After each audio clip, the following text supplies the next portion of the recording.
রাজশাহীর রেশমপল্লীতে ঈদের প্রস্তুতি শেষ হয় রমজান শুরুর আগেই। রমজান জুড়ে চলে শোরুমে বেচা কেনা, কিন্তু এবারে একটু অন্য চিত্র দেখা মিলছে। চাহিদা বেড়ে যাওয়ায় এখনো চলছে কাপড়ে প্রিন্ট দেওয়ার কাজ। কাজ শেষ হলেই রকমারি সব কাপড় উঠে যাচ্ছে ক্রেতাদের কাছে।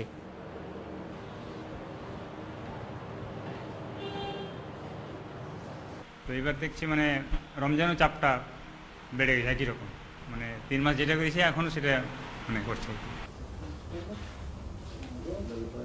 সিল্কের শাড়ির প্রতি নারীদের আকর্ষণ সবসময়ই বেশি, কিন্তু দিন যতই যাচ্ছে ছেলেদের পাঞ্জাবি, শার্ট এবং শিশুদের সিল্কের পণ্যের চাহিদাও বাড়ছে।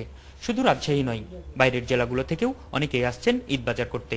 শাড়ি পছন্দ করি সিল্কের, খুবই সফট সিল্ক, পরে আরাম, দেখতে ভালো লাগে, অবশ্যই নতুনত্ব আছে। ক্রেতাদের চাহিদার কথা মাথায় রেখেই প্রস্তুতি নিয়েছেন বিক্রেতারা বলছেন ক্রেতাদের পছন্দ বদলাই, তেমনি করেই শোরুম সাজাতে হয়। বিগত বছরগুলোতে আমরা ঈদকে প্রাধান্য দিতাম, এবারও আমরা অনেক প্রাধান্য দিয়েছি। শাড়িতে যেমন মুসলিমের উপর অনেক সুন্দর সুন্দর কাজ করছি, আপনার সুতি আইটেমগুলোতে আমরা কাজ করছি, পাঞ্জাবিগুলো অনেক সুন্দর সুন্দর এসেছে, বেবিদের জন্য আমরা অনেক কালেকশন করেছি।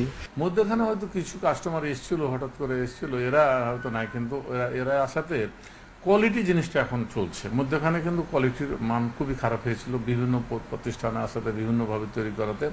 এখন সিল্কের ওই দিক দিয়ে চিন্তা করলে সিল্কের মান ভালো।